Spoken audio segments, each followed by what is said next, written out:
Shalom. First of all, I'd like to start by giving all praises and glory due to Yahweh, Ba'ashem Yahushai, Ba'ashem Kadash, and double honors to the apostles and elders of Great Millstone, and salutations to the Archim doing this work in sincerity and in truth. My name's Amarv Kwan. This video is entitled Division. Europe should brace for a reality in which the US is no longer a world power. And that's based on an article which I'm going to go into very briefly in a minute. All right, but the points that I wanted to go into today is that this rulership is about to expire.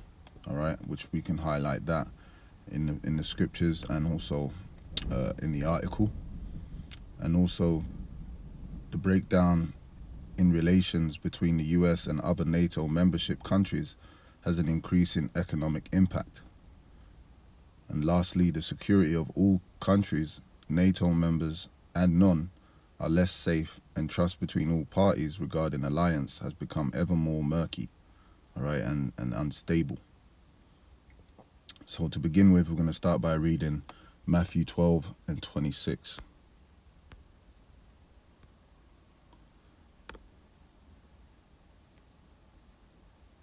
It reads, "And if Satan cast out Satan, he is divided against himself." Now that's not talking about the spiritual demon Satan, that's talking about the Edomites, okay? The governments of Esau. All right, the scriptures tell you the earth is given into the hand of the wicked. All right, Job 9 and 24. And the Edomites are the wicked that the Bible speaks of. Also calls them the devil or the serpent. It says he is divided against himself. How shall then his kingdom stand? So this devil's kingdom is about to be destroyed or fall apart. And we can see the evidence of that in the articles that I'm about to read. The first article, in fact, let's go straight to the article in question. This is an article on Russia Today. It says Europe should brace for a reality in which US is no longer a world power, by Merkel. And there's a picture or a caption of Trump and Angela Merkel during a bilateral meeting at the sidelines of the NATO summit in Watford. The article reads, "The US may voluntarily relinquish its status as a world power, and Europeans must brace themselves for such a contingency, including by boosting their militaries," the German Chancellor has warned. All right, so there's people have been felt the safety or secure because they're a part of the alliance with the US, which they're a part of the North Atlantic Treaty Organization. Now, we can go into the definition in a moment in another article, but it's responsible for the security of those that are a part of it, of those membership countries. It says European nations need to carry more of the burden than during the Cold War in terms of defense spending, Merkel said, because they cannot assume that the US will be there to protect them. And recently and all along the past, a lot of membership nations, Turkey, Germany, and these different nations, they've had very difficult relations with the US regarding a response or support when it comes to reaping them or collecting their membership rights, which is their defense. They haven't been defended in times of need by the US or by NATO, all right? And they're angry about that. And many issues have come up regarding loyalty to their membership with NATO, because a lot of other membership countries have been doing trades with the opposition, such as Russia and various non-member countries, right, which has created, bad blood between mainly the US and those other European nations, membership nations. So therefore, the security of those nations is out of the window. And also the US has done a lot of, backbiting and not really fulfilling their role in the defense of those membership nations. And that can also affect a lot of trade between membership countries and the US.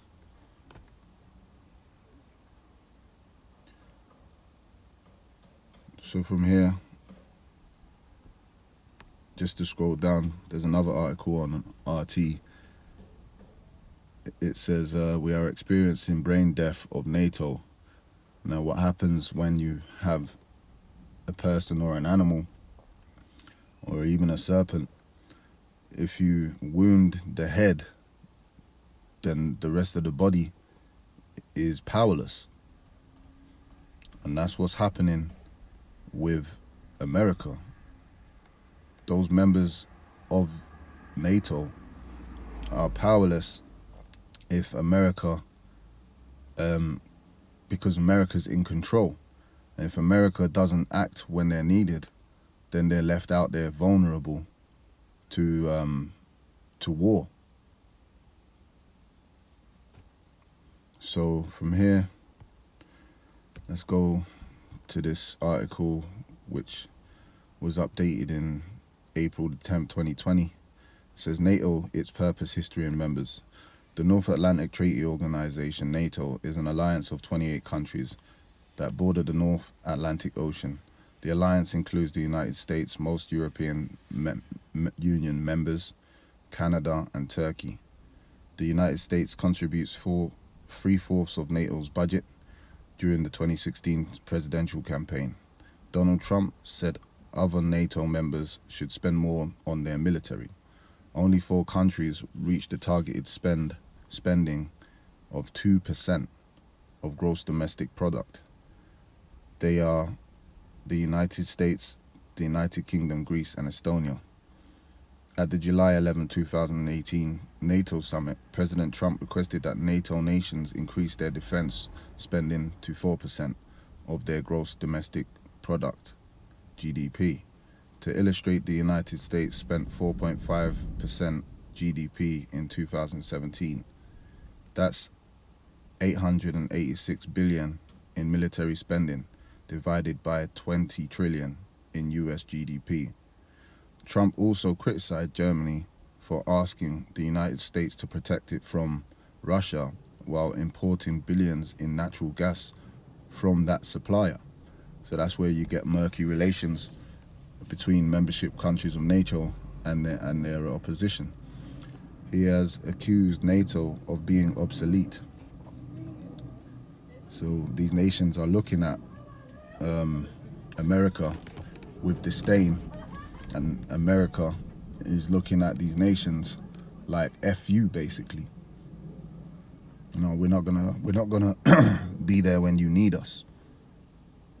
Ultimately, America has took great advantage of these nations in terms of trade and business,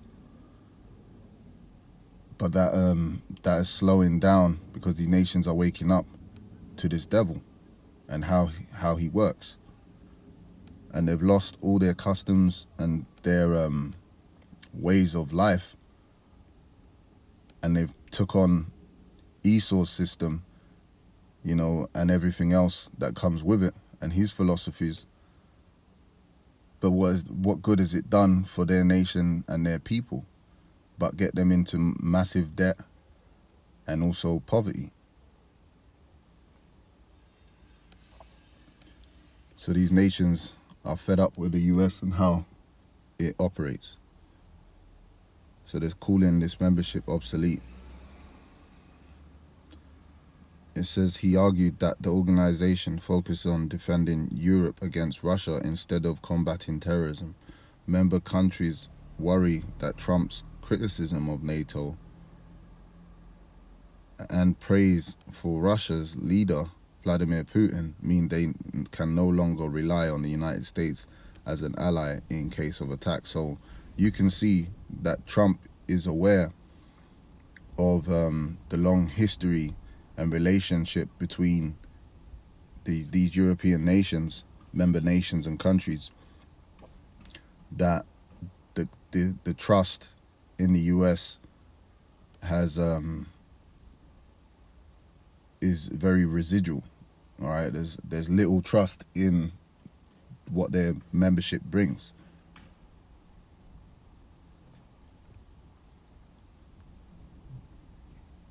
And these nations are siding more with the opposition in terms of trade and business, and that has an economic effect on the US and on the world economics as a whole.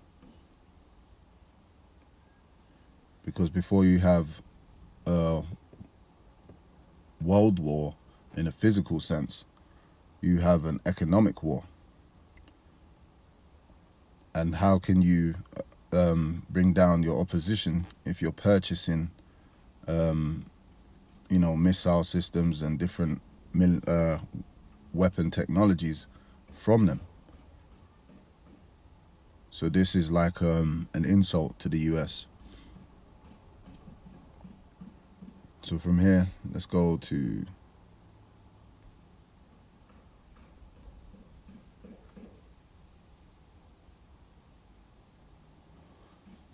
this article, which is on marketwatch.com.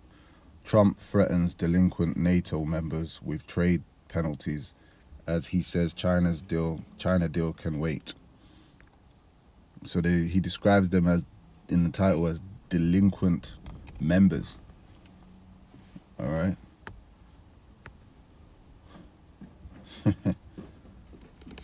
So that shows you that Satan's being divided, man. And in time of war, that membership, and who you can trust, that trust and relationship is a thing of the past. And the nations are turning more towards seeing the US as an enemy and a threat. NATO in London for a NATO leaders meeting. Trump said members of the 29-member military alliance not investing enough will be dealt with. Excuse me. Maybe I'll deal with them from a trade standpoint, Trump said. All right, so he's going to hit them, possibly with sanctions or economically. All right, we don't want to have people delinquent. So they're basically, before they was afraid to say F the US and do whatever and operate, in a more selfish way. But now they're all doing it and following suit.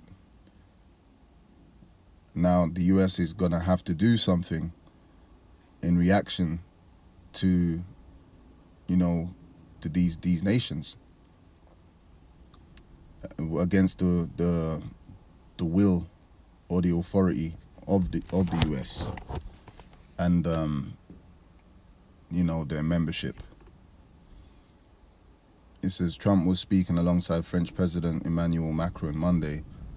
The Trump administration proposed tariffs of up to 100% on 2.4 billion of French imports in retaliation for France's digital tax aimed at companies including Google, Amazon, etc. Trump called the tax issue minor and said, "I think we'll probably be able to work it out." So Trump's not playing, man. All right, which is to tell you that the relationship between these different European nations, membership countries, that's only going to make things more difficult in a time of war, and people ain't going to know who to trust In fact, they're going to come up against America. So from here, let's go back to the scriptures. I want to go from here to Revelations 20.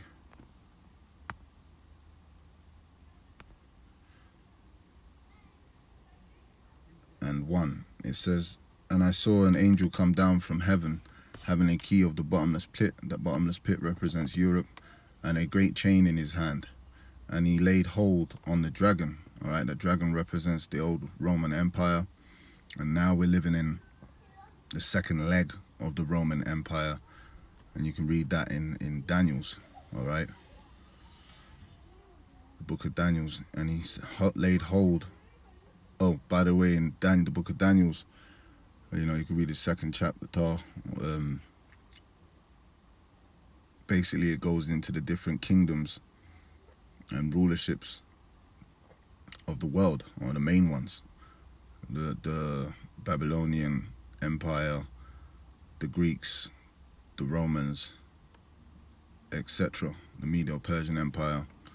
But right now we're talking about the Roman Empire, all right, which is the dragon represents the Roman Empire.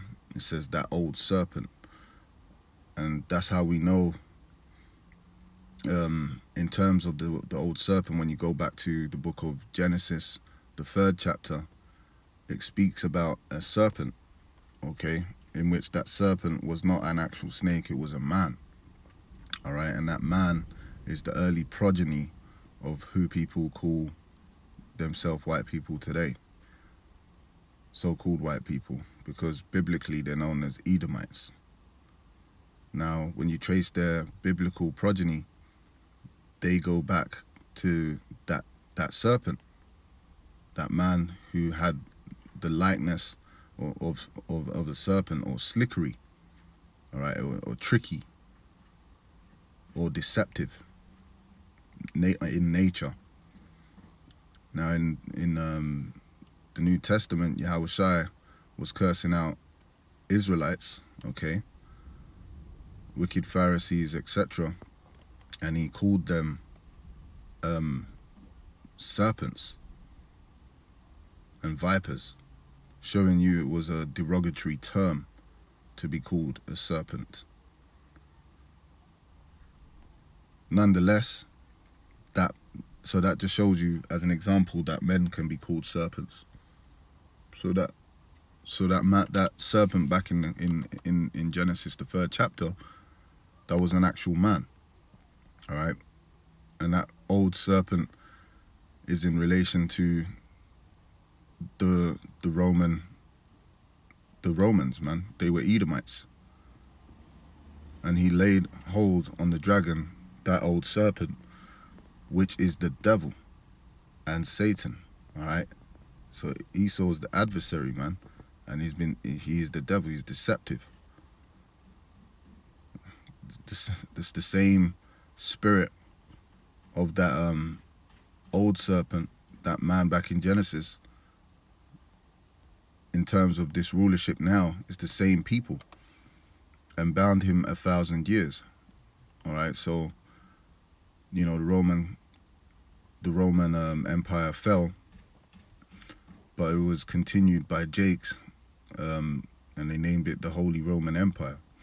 But anyway, it says, "And cast him into the bottomless pit, and shut him up, and set a seal on him, that he should deceive the nations no more, till 1,000 years should be fulfilled, and after that he must be loosed a little season." All right, so this kingdom, when it says loosed a little season, let's look up the word season.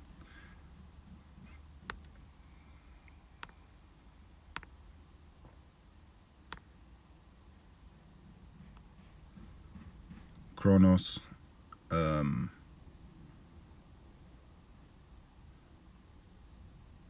time either long or short, by extension.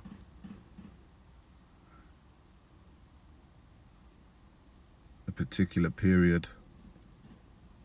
The scripture says the Lord has set the bounds that he cannot pass. So for a little season, this rulership is really short, man, and it's coming to its end in the time that we're in now.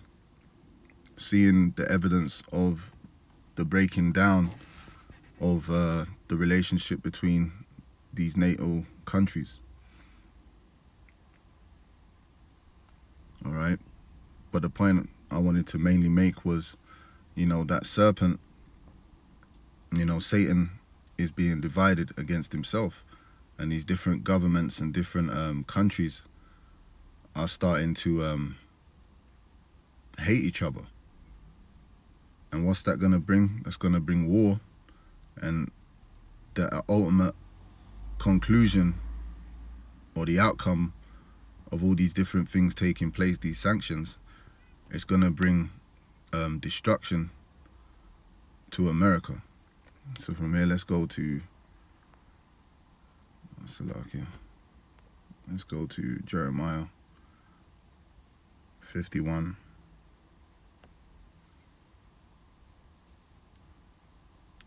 And I'll read verse 7 and 8. It says, Babylon have been a golden cup in the Lord's hand, that made all the earth drunken. All right, they took on their philosophies, customs, and they really moved far from their own in terms of their democracy and their way of life. The nations, and they used to look to America like it was something to model yourself after. All right, and America had made many deals with these different nations, but then really, took all the best resources from those countries and left them in debt, right, to these different legislations and different laws, etc. It says that made all the earth drunken, the nations have drunken of her wine, therefore the nations are mad. Yeah, because they're waking up to this devil. It says Babylon is suddenly fallen and destroyed. So there's going to come a time where America, which is modern day Babylon, all right, because the scripture says about mystery Babylon, all right, and ancient Babylon is not a mystery because it's recorded in history. But a lot of people don't understand that America is modern day Babylon. All right, that's what the scripture is talking about when it talks about Babylon. Right, it can sometimes talk about ancient Babylon, and it can also talk about modern day. So you have to have discernment when reading the scriptures. That's why I was talking about in the previous video, dark sayings and parables. It says Babylon is suddenly fallen and destroyed. So that's talking about the destruction of America, the head of NATO. How for her take balm for her pain? If so, be she may be healed. So these nations are all going to turn on America at some point, man. All right, and in times of World War III, these nations are going to want revenge. So with that, I hope you brothers were edified. Until the next video, I'm going to say shalom.